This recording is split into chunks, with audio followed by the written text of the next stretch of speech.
네, 반갑습니다. 서울상담심의연구소 소장을 맡고 있는 최현국입니다. 오늘은 불안과 경험 회피에 대한 강의를 해보도록 하겠습니다. 경험 회피는 상담을 하면서 늘 한 번쯤은 정리를 한번 해보고 싶었고요.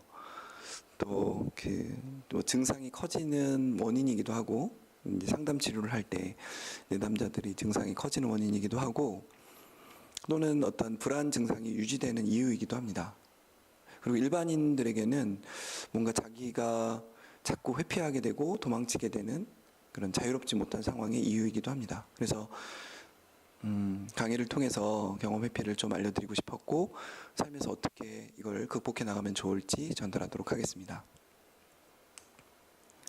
경험 회피라는 건 아주 간단하게 얘기를 하면 불안하다고 느끼는 상황을 그냥 피하려고 하는 행동이겠죠.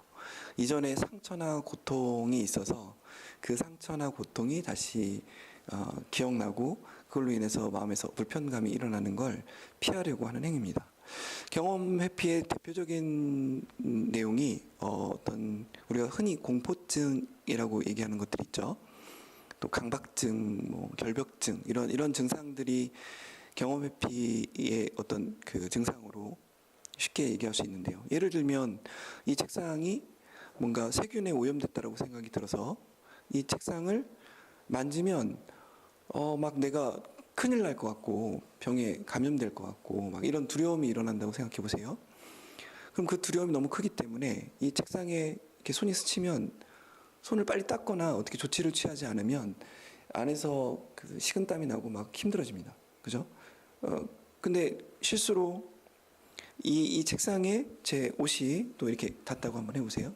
그럼 이제 이 옷을 입을 때 이 옷도 이 책상과 마치 오염됐다 이런 생각이 들고 이 옷도 회피를 하고 싶어 하겠죠. 공포증은 이런 식의 공포증은 뭘 피하려고 하면 그걸 마주하지 않고 계속 피하려고 하는 그 속성이 생기고요. 점점 대상이 확대된다라고 생각하시면 됩니다. 그래서 네, 이런 특히 공포증과 같은 경험 회피는 내가 그 공포증에 마주하겠다라는 그 두려움과 마주하겠다라는 용기를 갖기가 굉장히 어렵고요. 그래서 생활 반경이 점점 좁아지고 이런 두려움을 많이 느끼시는 분들은 버스도 못 타고 지하철도 못 타고 그냥 집에만 이렇게 안전한 공간이라고 생각되는 곳에만 머무르는 경우가 종종 있습니다. 근데 이러한 경험 회피가 이제 단순히 공포증이나 불안에만 해당되느냐? 우리가 일반적으로 일상생활을 할 때도 이런 경험 회피가 종종 많이 있죠. 뭐 예를 들면 내가 사람과 만나서 깊은 교제를 한다라고 할 때 예전에 버림받은 상처나 아픔이 있으면 쟤도 날 또 나중에 버리거나 아니면 안 좋게 배신할지도 몰라 이런 믿음이 또 있겠죠. 그러면 깊게 교제하려고 할 때 그 고통이 떠오르면 이제 만나는 것 자체를 하지 않으려고 하겠죠. 또 뭐 어디를 가는 거, 마트나 이런 데 갔을 때 불안을 경험했던 그런 또는 지하철을 타거나 이랬을 때 폐쇄 공포와 같이 이렇게 어떤 두려움을 경험했으면 그 두려움을 경험한 장소에 가고 싶어 하지 않는 거. 또는 어떤 새로운 시도들을 할 때 시도를 해서 또 어차피 실패할 때 내가 부족하다고 생각되는 그런 좌절감 이런 걸 또 느낄 거면 차라리 안 할래. 이렇게. 그래서 새로운 시도나 도전 같은 걸 아예 안 하는 이런 행위들도 모두 경험 회피라고 볼 수 있습니다. 경험 회피를 하게 되면 옆에 보이시는 것처럼 뇌에서 특히 편도체라고 하는 부위에서 요쯤 될 거예요.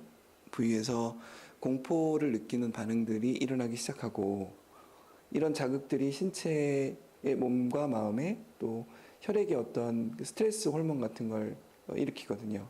그래서 스트레스가 커지고 다시 회피하면서 이런 불편한 느낌에서 벗어나려고 하는 악순환이 이루어집니다.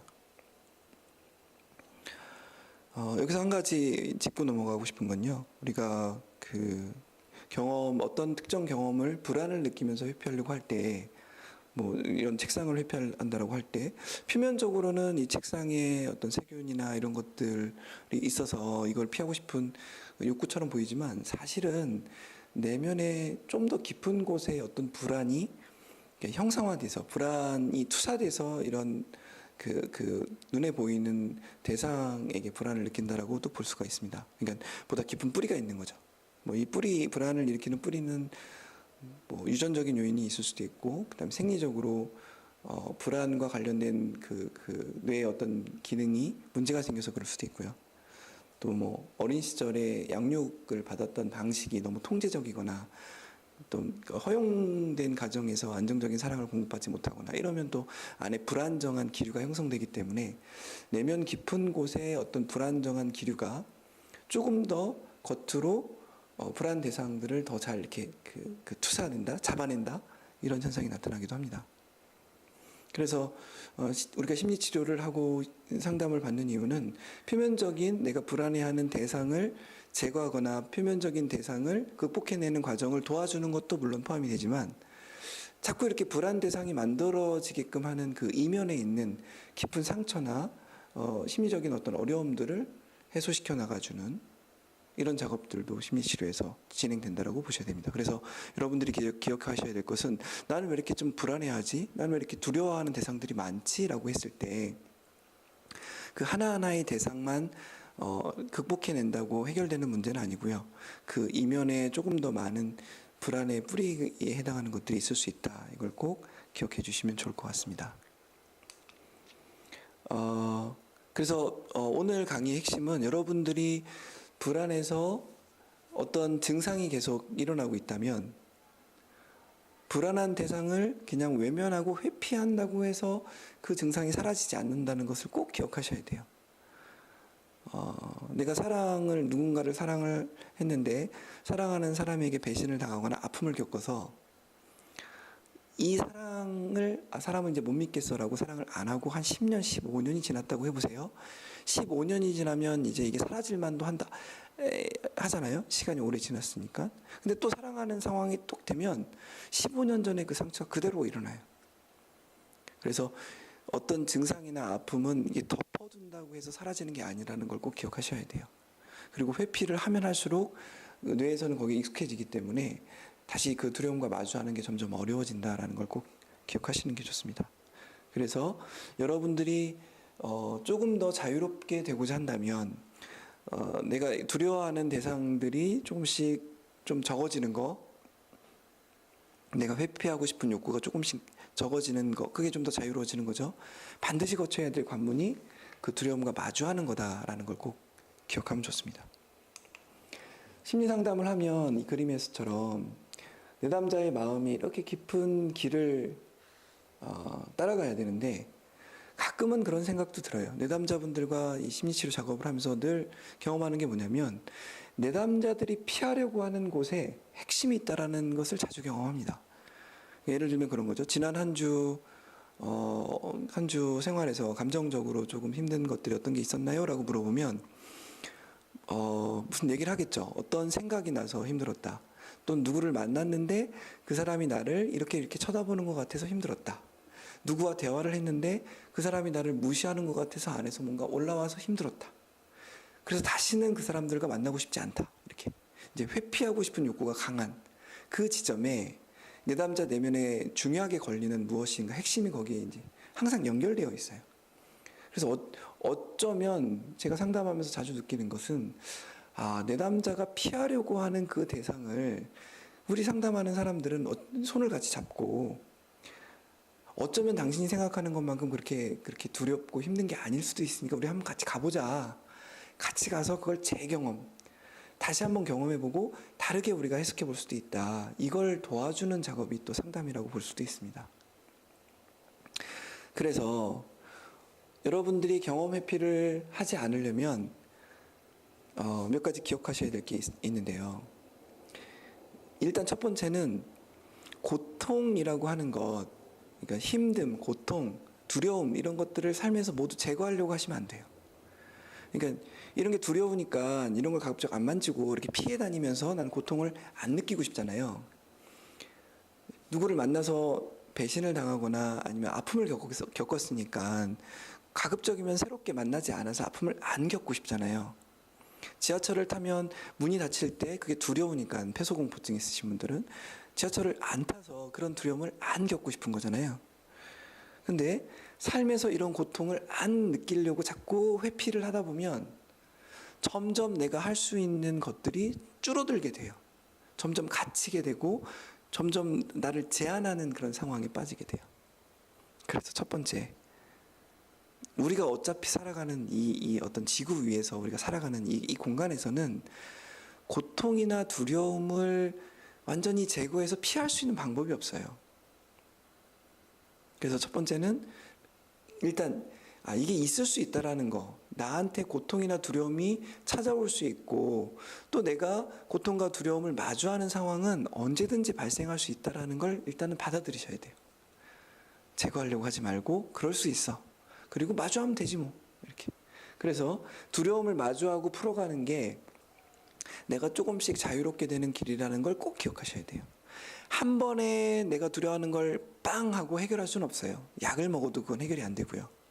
왜냐면 우리 신체적으로 그 두려워하는 대상을 마주했을 때 몸에서 아까 편도체를 기반으로 해서 시상하부 그리고 우리 코르티졸이라는 스트레스 호르몬이 피 속에 뿜어지는 이런 현상들이 조건화되어 있기 때문에 이걸 한 방에 고칠 수는 없어요. 해결이 잘 안 되죠. 근데 그 두려운 상황을 내가 할 수 있는 범위 내에서 한번 마주하고 견뎌보고 또 거기서 재경험하고 그리고 내 몸이 괜찮다는 걸 인식하고 또 마주하고 경험하고 내 신념에서 그래 이건 마주해도 괜찮아라는 생각이 조금씩 바뀌기 시작하고 이런 조금 지루하고 긴 과정을 거치면서 내가 자유로워지는 거예요. 이렇게 생각하면 조금 무섭죠. 오래 걸릴 것 같고. 네. 혼자 하다 보면은 하다가 또 겁나고 두렵고 피하고 이렇게 되거든요. 혼자 하시다가 어려우시면 혼자 하다 잘 안 되면 도움을 받는 게 좋아요. 상담이라는 영역에서는 이제 그렇게 같이 마주할 수 있는 그 방법들을 잘 알고 있는 전문가들이 어찌 보면은 여러분들이 잘 자신을 이겨낼 수 있게끔 도와주는 그런 길을 같이 가는 거니까 그것도 충분히 도움이 되고요. 또 제가 지난번 강의 때 강조했던 그런 집단 상담이라고 하는 영역에서도 내가 두려워서 피했던 것들을 마주할 수 있는 기회들을 많이 제공해 줍니다. 그리고 두려워해서 피했던 것들을 마주하기 시작하다 보면 아련하게 그 불안의 뿌리에 해당하는 깊은 것들이 막 이렇게 올라오기 시작해요. 네, 개인 상담에서도 그렇고 집단 상담에서도 그렇고 네, 그러면 용기를 내서 또 아프니까 피하지 마시고 용기를 내서 마주하고 이게 내 안에 있으면서 이런 작용을 일으켰구나 자기를 이해하고 수용해주고 그러면서 용기를 내서 다시 한번 불안에 마주해보고 두려움과 마주해보고 그럴 때 조금씩 이제 자유롭게 됩니다. 처음엔 두려운데요. 이 두려움과 마주하는 것도 자꾸 하다 보면 뭐라 그럴까 정이 든다고 할까 재미가 있어요. 그냥 한번 해볼 만해요. 그래서 길게 나를 좀 자유롭게 하는 여정에 내가 한번 들어가 보리라 생각하시고 경험 회피하지 마시고 두려움과 마주하는 게 필요합니다. 팁을 하나 알려드리고 오늘 강의 마치려고 하는데요. 기꺼이 허용하는 거죠. 불안이 올 때는 어떤 맥자동적 사고라고 하는데, 예를 들면, 지하철 문이 닫히면 내가 여기서 쓰러질지도 모르고, 내 심장 맥박이 막 이렇게 뛴다는 것은 지금 내가 곧 쓰러질 징조라는 거고, 내가 쓰러지면 입에 거품을 물고 너무 창피할지도 모르고, 막 이런 생각들이 막 밀려올 수 있어요.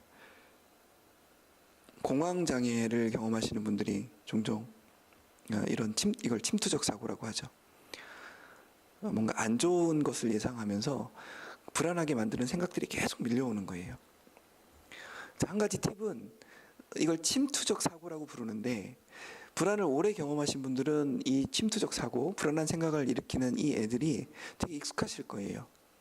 한 10년, 15년 이상 된 친구처럼 늘 내 안에서 그런 상황이 되면 불안을 일으키는 이런 생각들이 있었을 거예요.